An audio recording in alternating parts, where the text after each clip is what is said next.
Oui, salut. Alors, j'ai envie aujourd'hui de te parler de l'énéatype 3. Et une fois n'est pas coutume, j'ai décidé de commencer à faire des capsules vidéo qui parlent de chaque énéatype pour à la fois que tu aies une vision peut-être un peu plus claire des 9 différents types, et aussi pour que tu aies, on va dire, le problème principal et la ressource ou l'antidote principal pour chaque type. Bien sûr que c'est insuffisant, bien sûr que ça vaut pas une séance Kairos où je fais la lecture complète de ton profil avec toutes tes stratégies inconscientes que je vais repérer chez toi et ta lecture systémique avec son recalage au niveau des postures que tu as prises dans ta famille et qui te suivent à l'âge adulte dans tes relations aujourd'hui. Donc ça ne remplace pas ça, ça ne remplace pas non plus un suivi de quelques séances, mais j'avais envie, voilà, de faire un petit peu de manière synthétique, très courte, en mode speed dating de l'énéagramme. Voilà, quelques petites infos comme ça. Alors, aujourd'hui, j'ai envie de te parler du 3. L'énéatype 3, j'en parle pas souvent parce que il est pas simple pour moi dans la mesure où c'est ma trame. Et quand c'est notre trame, c'est moins évident parce que on connaît où est-ce qu'on en est rendu et on sait ce qu'on a fait nous pour le débloquer, mais on n'est pas forcément les plus aidants parce que certains ont la même trame que nous, mais ils sont pas rendus au même endroit, par exemple, ou ont des différences, parce qu'il y a des différences au sein d'un profil aussi. En tout cas, la trame 3, c'est quoi? Trame 3, c'est petit, tu comprends ou tu ressens, tu perçois dans ton environnement familial que t'es pas vraiment aimé pour qui tu es. Et c'est quelque chose qui va s'installer, mais vraiment profondément, qui va te faire mal en fait, hein. Tu le sens pas, hein. Quand je parle d'engrammage inconscient, c'est vraiment pas conscient. C'est pas quelque chose que tu te dis tous les jours, mais tu as une vague sensation quand même que tu n'es pas aimé pour qui tu es. Si tu me connais, tu sais que les trames énéagrammes sont auto-construites, donc c'est pas tes parents qui t'amènent ça, c'est toi qui blesses à cet endroit-là et qui te raconte ça en fait, petit. Je ne suis pas aimée pour qui je suis, ça, c'est tellement douloureux à conscientiser que ça reste vraiment bien loin dans l'inconscient. Ce qu'on va retenir, c'est l'inverse, c'est-à-dire, oh, ben je suis aimée quand je fais des trucs bien, et je vais essayer d'aller chercher plein d'attention, plein d'amour, plein d'admiration de mes parents en étant bah, le meilleur enfant possible, quoi. Donc les trois, ils deviennent un petit peu le champion de la famille. Ça s'exprime pas forcément dans le sport, ça s'exprime au niveau de la personnalité. C'est des enfants qui sont très polyvalents, très caméléons, très composent facilement avec ce qui se passe, très adaptables, très globalement gais et ouverts, très curieux. On leur parle de quelque chose, ils se tournent vers le quelque chose, on change d'avis, ils prennent la nouvelle situation. Donc c'est très facile à naviguer un enfant type 3. Et il est là le piège, c'est que ce sont des enfants qui passent plutôt inaperçus. Parce qu'en général, ils ont plutôt des bonnes relations sociales, des amis, des centres d'intérêt plutôt variés, une manière de se tirer des situations qui a l'air bonne et pour cause, ils suspendent leurs émotions. Donc t'es pas au courant en fait de ce qu'ils vivent, mais voilà, ils composent, ils font avec. Il y a beaucoup d'adaptations et ils sont tellement pas habitués à brancher leurs émotions que même si tu leur demandes comment ça va, ils vont te répondre oui ça va et passer à autre chose ou te demander toi comment tu vas ou s'intéresser à un autre sujet pour vite repousser la question. Ce qui se passe avec les trois, c'est qu'ils développent une capacité hors norme à capter les attentes de l'extérieur. Donc, en fonction de avec qui ils sont, papa, maman, fête de ma famille avec les oncles et tantes, ils vont produire le personnage qui sort du chapeau, qui va être le meilleur pour la situation. Tu vois le piège? Le piège, c'est quoi? C'est qu'il est apprécié. Il est apprécié presque, j'ai envie de dire, du plus grand nombre. Mais il y a quelque chose où, quelque part, on le rejoint pas. On sent pas exactement, en tout cas, on n'a pas accès à son moi profond, à son moi véritable. Et pour cause, il se travestit sans cesse. Donc c'est comme un léger mensonge, ou un gros, ça dépend, mensonge à soi-même, où on se met dans l'illusion, alors qu'on est en train de produire la meilleure version de soi pour être aimé dans les yeux de l'autre. Donc il y a cette recherche de quel est l'écho de ma prestation dans le regard de maman? Quel est l'écho de ma prestation? Je parle pas de sport forcément, ni de musique ou de piano ou autre. Je parle vraiment comment je me suis montrée ce jour-là à la maison? Est-ce que ça a plu ou est-ce que ça a pas plu? Donc la peur, c'est de ne pas être aimé, la peur principale. Et donc ça va être le levier pour se travestir, s'aliéner complètement, pour aller créer un rôle qui correspond à la situation. Et là où est le piège du 3, c'est qu'il va finir par se prendre pour le rôle qu'il est en train de présenter pour les autres. Et il va petit à petit développer une capacité hors norme à percevoir les attentes de l'autre et à détecter quelle représentation de lui il faut qu'il appuie ce jour-là pour avoir le meilleur écho. Donc, même si au bout d'un moment, tu enlèves le spectateur, il n'y a plus de public, il n'y a plus papa, il n'y a plus maman, il n'y a plus les amis, il n'y a plus les oncles, les tantes, il n'y a plus de public. Même quand il se retrouve seul avec lui-même, il ne sait plus brancher sa vérité, il ne sait plus où sont ses véritables sensations, émotions, parce qu'il est déjà en train de réfléchir à comment se présenter de la meilleure façon.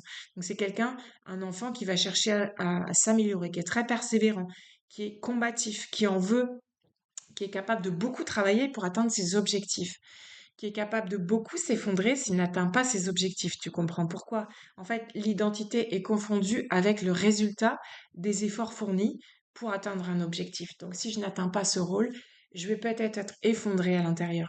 Une petite fille 3, elle pourrait vouloir être intelligente, douée en musique, douée en solfège, douée en mathématiques, mais aussi ressembler à une Miss France, être bien dans sa peau comme une chanteuse. En fait, peu importe les avatars que le 3 va pressentir comme étant aimés par les autres, il va essayer de les rejoindre. Et limite, on lui présente un nouvel avatar qui a rien à voir avec celui d'avant, ça va devenir le nouvel objectif à atteindre. Donc, très compliqué d'aller retrouver qui suis-je au milieu de tout ce ballet de personnages que je suis capable en tant que 3 de jouer. Si je te parle de moi, moi, ça a été beaucoup l'école, parce qu'il y a aussi du plaisir, hein, il y a bien sûr du plaisir. Les énéatypes sont jamais que négatifs. Bien sûr qu'il y a du plaisir à monter en compétence, à être doué à l'école, à apprendre. C'est pas juste pour être aimé. On a aussi ce plaisir de développer son potentiel, de développer quelque chose en soi, de, de rapidement capter, de comprendre. Il y a cette soif du monde extérieur et notamment du sens de la vie, des relations, de l'émotionnel, de la quête de sens, hein, puisque ça reste un type émotionnel. Donc tout est, son aliénation première se fait sur la base de c'est l'autre qui me définit, au lieu c'est moi qui m'appuie sur moi et c'est suffisant pour décrire, pour dire ma valeur. Beaucoup de problèmes à l'âge adulte, hein, grande déconnexion de soi, aliénation, c'est-à-dire être autre, ne plus savoir qui l'on est, ne plus pouvoir s'échapper des rôles qu'on joue pour ses parents, son petit ami, sa compagne, ses enfants, euh, être tellement téléguidé par le désir de l'autre qu'on ne sait plus retrouver le chemin du sien. Et voilà l'antidote du 3. Le 3 doit apprendre à profondément déplaire et on est au-delà de déplaire, s'extraire, se couper, euh, de toutes les attentes des autres, donc de tous les autres. Parfois, il a besoin de passer un temps vraiment plus ou moins long dans une forme de solitude et de retraite pour refaire son branchement. En fait, j'aime quoi? En fait, je préfère quoi?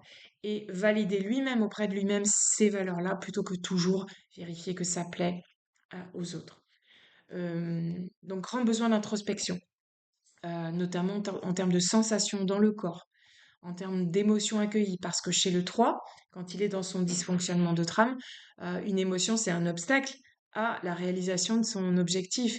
Il faut pas qu'il perde la face auprès de l'autre. Il faut qu'il monte toujours ce truc de winner, ce truc de qui bien sûr est une façade, hein. En dessous, il y a une profonde angoisse d'existence. Il y a une profonde détresse émotionnelle que le 3, on peut pas imaginer quand on voit un 3 qui est tellement fonctionnel dans la société. Et moi, parfois, j'ai encore des retours comme ça.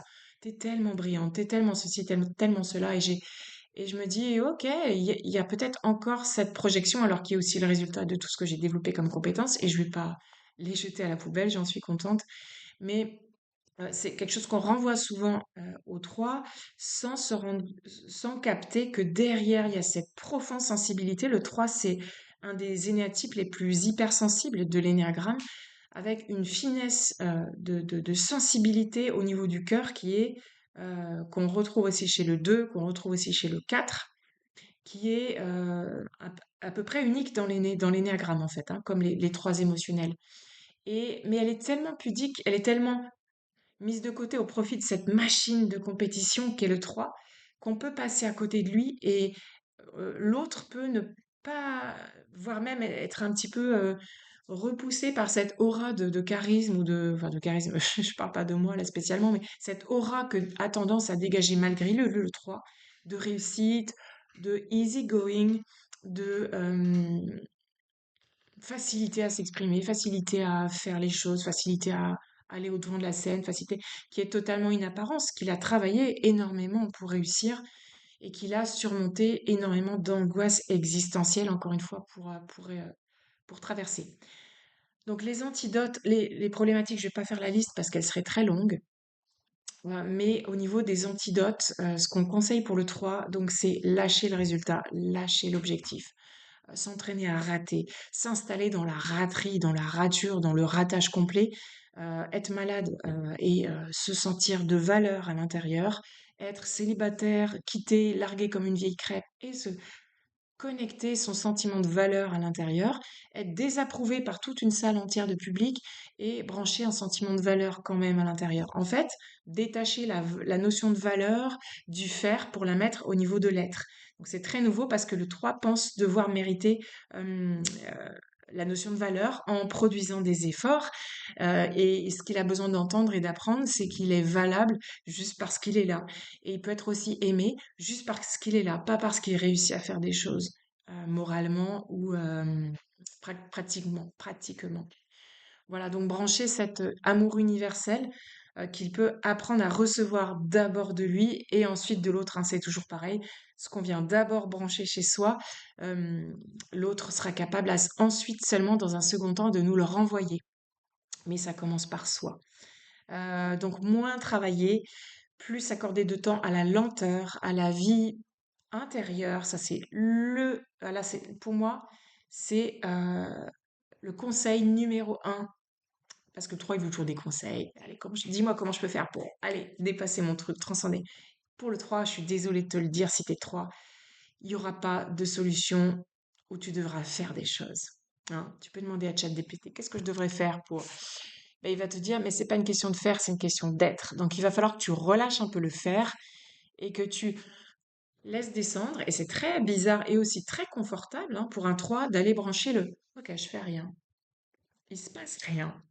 J'ai aucun signe de réussite, nulle part. J'ai aucun mail qui m'arrive, aucune demande de nouvelles, j'ai aucun truc validé nulle part. Il n'y a rien qui me prouve en face que j'ai coché une case, mais je me sens bien parce que je me dépose à l'intérieur et je branche ce sentiment de valeur universelle. Voilà, ça c'est le gros boulot du 3. Donc moins bosser, plus sur la vie intérieure, prêter plus attention à ses relations parce que là aussi en relation, il essaie d'être la meilleure mère, le meilleur père, le meilleur conjoint, le meilleur amant sexuel, le meilleur patron, le meilleur boss, le meilleur fils, le meilleur... Jusque-là, jusque-là. Et il perd de l'énergie en faisant ça. Et plus il fait ça, moins il ressent sa valeur. Parce que c'est une quête qui n'a pas de fin. On peut jamais atteindre le palier du meilleur. Donc, on est sans cesse dans une déprime de bah, j'ai raté quoi. Puisque je suis pas le meilleur, j'ai raté. Sauf que j'ai raté profondément selon le 3. J'ai échoué à être. Comment peut-on échouer à être? Ça, vous pouvez le dire à un 3. Tu peux pas échouer à être. C'est impossible. Tu peux rater tout ce que tu veux. Désolé, tu as toujours de la valeur pour moi. Hmm. Donc ça, le 3, il bug avec ça. Bon, il y a bien sûr plein d'autres actions correctives, des protocoles qu'on peut utiliser, des conseils de coaching, des clés de déblocage de l'inconscient et la systémie aussi pour faire pivoter tout ça. Mais voilà, je vais pas plus loin. Si tu veux en savoir plus, prends une séance Kairos adaptée à tes situations pro et perso ou viens faire un suivi de 6 séances qu'on puisse faire bouger tout ça pour toi. Parce que je peux te dire que la vie avant, tendu, obligé d'être beau, belle, compétent, et se stresser dès qu'on arrive en public. Et la vie après déblocage où on peut juste se laisser être et vivre pour soi, partir de soi, s'appuyer sur soi et lâcher cette compétition intérieure permanente et extérieure aussi avec les autres. Bah, elle est inestimable. Hein. Ce soulagement, il est inestimable. Voilà. Je te laisse ici avec le 3 et je te reviens demain ou plus tard quand ça me chantera pour te faire un petit portrait robot des autres profils énéagrammes. Belle soirée.